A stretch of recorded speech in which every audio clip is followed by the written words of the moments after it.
नमस्कार, हम बानी रजनीश रहुआ सबके स्वागत बाटे खास प्रोग्राम हिटवा जी फिटवा में। दरअसल हमेशा की तरह आज भी हम एक नया बीमारी के लेके हाजिर बानी, नया टॉपिक के लेके हाजिर बानी।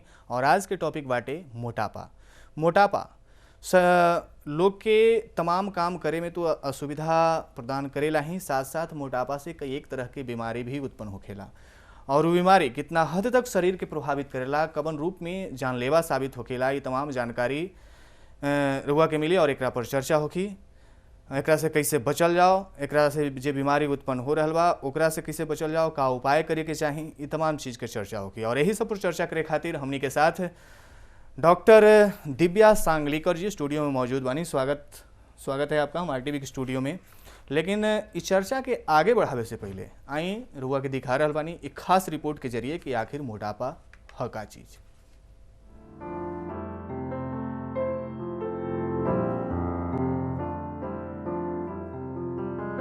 मोटापा के समस्या एगो ऐसन समस्या बा जौन न सिर्फ भारत में बल्कि पूरा विश्व में एगो प्रमुख समस्या के रूप में हमनी के सामने मुंह बौले खड़ा बा।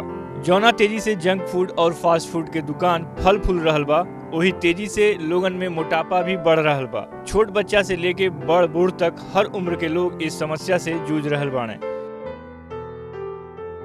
एगो अनुमान के मुताबिक पिछला 2 दशक में मोटापा 3 गुना बढ़ल बा। आज के समय में बदलत जीवन शैली एवं खान पान के कारण लोग कम उम्र में ही मोटापा और मेटाबॉलिक सिंड्रोम के शिकार हो रहल बा। मोटापा वो स्थिति है जब अत्यधिक वसा शरीर पे ई सीमा ले एकत्रित हो जाए कि वो स्वास्थ्य पर बुरा प्रभाव डाले लगे। एक तरफ जहां मोटापा के वजह से लोग के समाज में हास्य के पात्र बने के पड़ेला, वही जे साथे साथ कई रोग से ग्रसित होए के भी डर रहेला। जौना में हृदय रोग, मधुमेह, नींद के समय सांस की समस्या, कई प्रकार के कैंसर की समस्या और ऑस्टियोआर्थराइटिस की समस्या प्रमुख बा।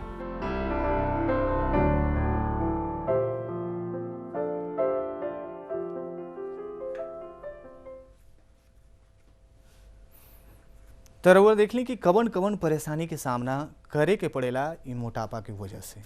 सबसे पहले ये जानल जाओ कि मोटापा बढ़ेला कैसे, एकर पीछे का कारण बाटे, एकर लक्षण का बाटे।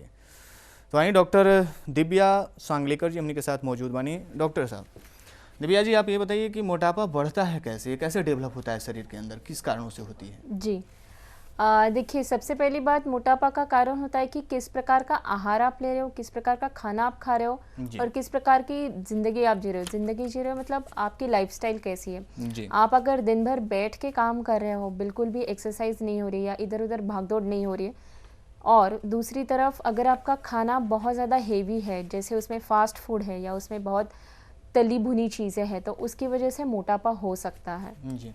इसके लक्षण क्या क्या हैं?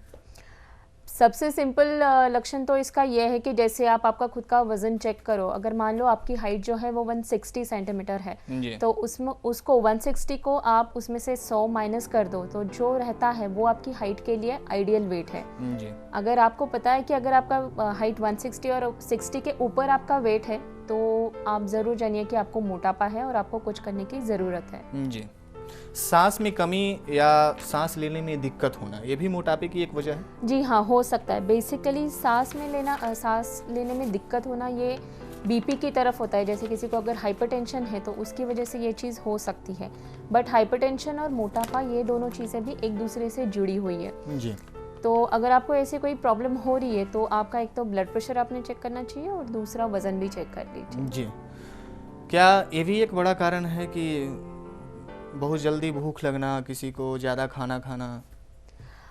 बहुत जल्दी भूख लगना ये तो नहीं कह सकती मैं। एक्चुअली इसमें होता क्या है कि जो हार्मोनल चेंजेस होता है बॉडी में, उसकी वजह से भूख हमको कम लगती है या ज़्यादा लगती है, वो वेरी करता है। ठीक है। बहुत ज़्यादा खाना खाना ये भी वेरी कर सकता है। अगर कोई ऐसा इंसान है जिसको बहुत बार ऐसे बहुत ज़्यादा भूख लगती है, मतलब एक लिमिट के बाहर ज़्यादा खाना खाया जा सकता है, तो उसको उसके हार्मोनल टेस्ट करानी चाहिए कि अगर उसमें कोई हार्मोनल इम्बैलेंस है तो पहले उसको रेक्टिफाई किया जाएगा, उसके बाद ही फिर मोटापे को ट्रीट किया जाएगा। इसका कारण क्या क्या है, इसके पीछे क्या लॉजिक है, किस कारण से ये डेवलप होता है? देखिए हार्मोनल चेंजेस जो बॉडी में होते हैं उसको तो कोई मतलब ऐसे स्पेसिफिक रीज़न तो नहीं है, उसमें कई सारी चीज़ें अफेक्ट करते कि आपका जेंडर क्या है, एज क्या है, आपको कोई और बीमारी तो नहीं है ना। जैसे अगर थायराइड प्रॉब्लम देखी जाए तो थायराइड प्रॉब्लम में होता क्या है कि हमको इंसान को भूख कम लगती है बट उसका जो वज़न है वो बढ़ता जाता है, मतलब उसको लगता है कि मैं खाना तो नहीं खा रहा हूँ पर मेरा वज़न क्यों बढ़ रहा है। ओके, तो इसके पीछे कारण क्या है वो तो नहीं जाना जा सकता है, बट यही कहा जाता है कि अगर थायराइड प्रॉब्लम है तो थायराइड को पहले ट्रीट करो और उसके बाद फिर सही डाइट और एक्सरसाइज के साथ आप आपके मोटापे को हैंडल कर सकते हो। बिल्कुल, ये चर्चा आगे जारी रहेगी, लेकिन इससे पहले हम लोग के साथ एक कॉलर जुड़ गए हैं कुछ समस्या को लेकर आपसे पूछने के लिए। बताइए क्या नाम है आपका? संजय तिवारी बोल रहे हैं गोरखपुर से। संजय जी, क्या परेशानी है आपको? एक सामान्य आदमी की डाइट क्या रहे दिन भर में जिससे उसको मोटापा ना बढ़े, क्या उसको डाइट के बारे में जानना चाहती हैं? जी हाँ, वैसे बहुत सही सवाल पूछा उन्होंने। इसमें होना क्या चाहिए कि दिन में आपको 4 से 5 बार खाना खाना चाहिए, जो कि लोगों को लगता है कि हम बिल्कुल भी खाना नहीं खाते, दिन में 2 ही बार खाना खाते तो क्यों वज़न बढ़ रहा है। एक्चुअल रीज़न मतलब एक्चुअल वजह यही है कि आप खाना नहीं खा रहे हो, बहुत देर के बाद खाना खा रहे हो, उसी की वजह से आपका वज़न बढ़ता है। मान लो जैसे सुबह ब्रेकफास्ट करना है आपको, तो ब्रेकफास्ट में आप कुछ भी सब्जी रोटी या तो फिर जैसे दूध के साथ कॉर्नफ्लेक्स ले लिए या ओट्स ले लिए, वो एक आइडियल ब्रेकफास्ट होता है, ठीक है। उसके बाद फिर आपका दोपहर का खाना होगा, दोपहर के खाने में भी एक सब्जी और एक सलाद और दूध का कोई भी प्रोडक्ट, जैसे आपको अगर दही पसंद है तो दही या तो फिर छाछ या लस्सी, ये चीज़ें ले सकते हो। बट सलाद भी इसके साथ होना बहुत ज़रूरी है, उसको बिल्कुल मिस मत करना। अगर आप ऑफिस आपका लंच लेके जाते हो तो आप आपके टिफ़िन में ये 3 चीज़ें तो होनी चाहिए, सब्जी का एक सर्विंग, दाल और सलाद और दूध, मतलब दही या दूध, ठीक है। उसके बाद शाम का जो टाइम होता है 6 बजे के आसपास, उस टाइम पे बहुत लोगों को भूख लगती है, बट वो ऐसे टाइम होता है कि हम लोग ऑफिस से निकल रहे हैं या किसी काम में बिजी है तो खा नहीं पाते, और फिर घर पहुंच के रात को जब 9-10 बजे खाना खाते तो वो बहुत ज़्यादा लंबी गैप हो जाती है। तो इसमें आपको ये देखना है कि आप शाम के टाइम पे भी कुछ ना कुछ खा सकते हो, जैसे एक आध फल भी खा लिया, सेब खा लिया, बनाना खा लिया या कुछ फ्रूट्स ले लिए या दूध या मिल्क शेक, कोई भी चीज़ है जो इजीली अवेलेबल हो वो ले ली, तो वो ज़्यादा सही रहेगा सेहत के लिए। मैं उम्मीद करता हूं कि आपको जवाब मिल गया होगा कि किस तरह का फूड बैलेंस जो है बना के चलना चाहिए ताकि मोटापा डेवलप ना होके। और इस बीच एक और कॉलर हम लोग के साथ जुड़ गए हैं। क्या नाम है आपका? हेलो। हाँ जी, कहाँ से बोल रहे हैं, क्या नाम है आपका? मेरा नाम अजीत हुआ सर, मैं मुजफ्फरपुर बिहार से बोल रहा हूँ। अजीत जी बताइए क्या समस्या है?